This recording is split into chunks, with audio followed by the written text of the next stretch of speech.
Avez-vous déjà remarqué la magie de faire une pause dans un film ? Lorsque vous examinez les détails d'une scène figée, vous découvrez des éléments que vous auriez pu manquer en laissant le film se dérouler. Par exemple ici, dans cette scène culte du film Les Tontons Flingueurs, où Raoult Wolfoni évoque une drôlerie qu'il buvait dans une petite tôle, pas très loin de Saigon, avec une taulière, une blonde comaque, qui s'appelait Lulu la Nantaise.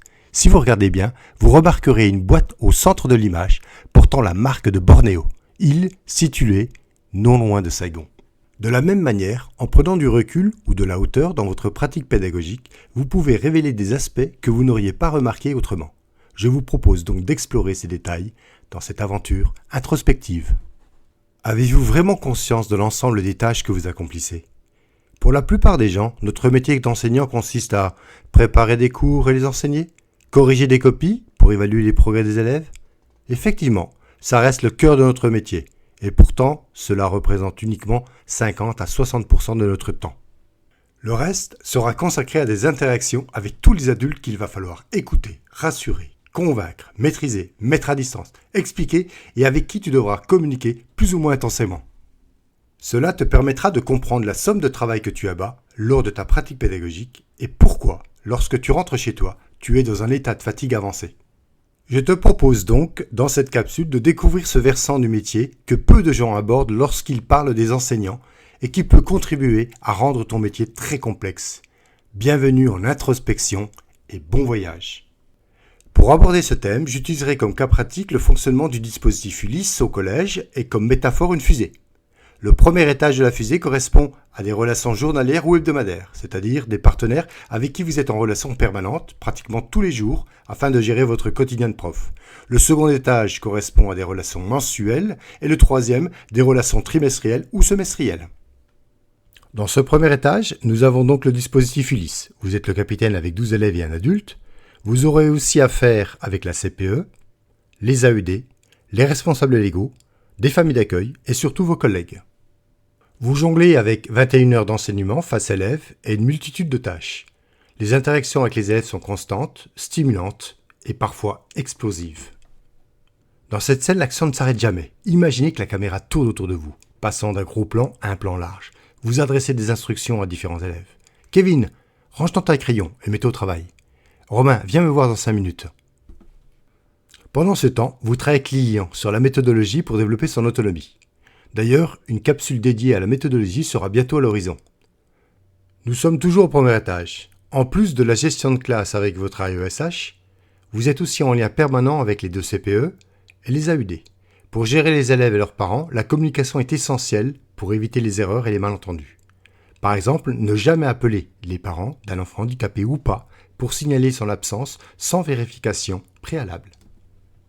Continuons notre exploration du premier étage. Il y a les parents, les familles d'accueil, les oncles, les tantes et même les grands-parents.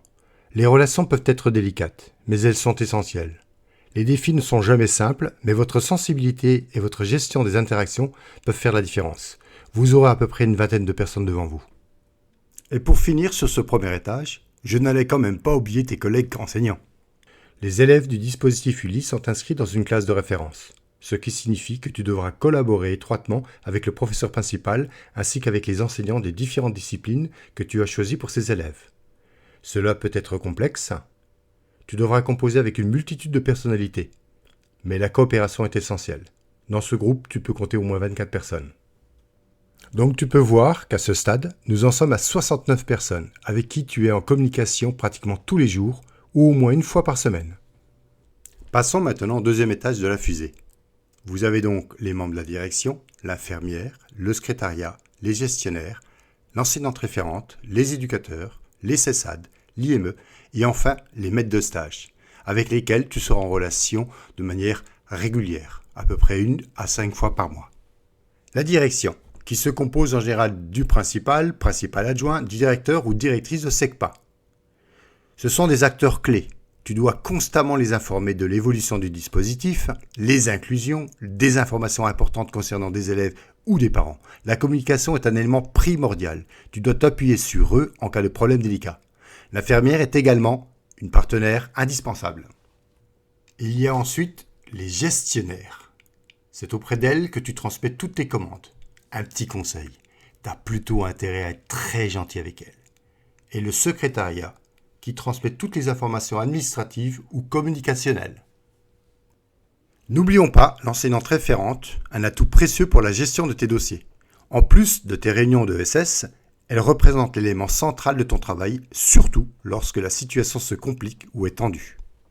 Nous poursuivons avec les éducateurs, les CESAD, l'IME.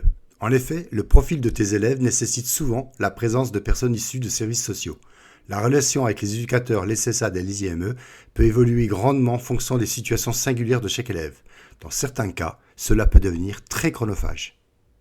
Malheureusement, avec le temps, tu t'aperçois que le turnover est important. Cela signifie que tu dois composer avec cela et retisser de nouvelles relations avec de nouvelles personnes. Pour les maîtres de stage, tu devras coordonner des stages en entreprise pour les élèves. Les relations avec ces professionnels sont continues, avec des contacts téléphoniques réguliers pour assurer le succès des élèves. Nous en sommes maintenant à 92 et ce n'est pas fini, il reste le 3e étage. Enfin, nous arrivons au 3e et dernier étage. Les relations sont moins fréquentes, mais elles sont essentielles car consacrées à des élèves à besoins particuliers. Tu peux prévoir des rencontres ou des contacts à hauteur de 1 à 5 fois par an. Tu rencontreras la COP, c'est-à-dire la conseillère psychologique, la conseillère pédagogique, une assistante sociale ou d'autres professionnels qui appartiennent à d'autres organismes comme le CRIAFS. Et pour finir, tu seras certainement en contact avec 3 ou 4 agents polyvalents d'entretien et de restauration qui font partie prenante de la vie du collège et avec qui tu entretiendras de très bonnes relations. Tu réalises enfin que grâce à cette introspection, tu es en lien avec pratiquement 100 personnes. Chacun des groupes jouant un rôle crucial dans la réussite des élèves. C'est un vrai travail de relations publiques que tu es en train de faire, mais tu t'en rends même pas compte. Cela demande beaucoup de doigté. Alors maintenant imagine une seconde des relations difficiles avec un ou plusieurs de ces groupes. La situation risque fortement de dégénérer et alors là, tu pourras te dire que tu as réalisé un exploit. Sinon, il y a de grandes chances que tu exploses en vol. À titre de comparaison, j'ai abordé ce thème avec un de mes collègues prof principal pour une classe de 3e ordinaire avec 28 élèves. Il me disait qu'il était loin d'avoir autant de relations professionnelles avec des partenaires extérieurs et qu'il était impressionné par le nombre de missions et de relations que notre poste générait. Et toi, si tu t'amusais à faire ton introspection, en plus du travail d'analyse de ta pratique pédagogique, elle te permettra aussi de prendre conscience de la réalité de ton métier et peut-être même de corriger certaines pratiques ou habitudes grâce à ce travail.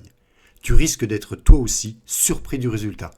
Voilà, j'en ai terminé avec les coulisses du métier d'enseignant. N'hésite pas en commentaire à m'indiquer les principaux problèmes que tu rencontres. Nous pourrons ensemble les analyser, explorer des pistes et trouver des éléments de réponse. Surtout, n'hésite pas à activer la cloche et à partager cette capsule. Ce n'est pas grand-chose, mais ça fait la différence pour la chaîne. Merci et à bientôt.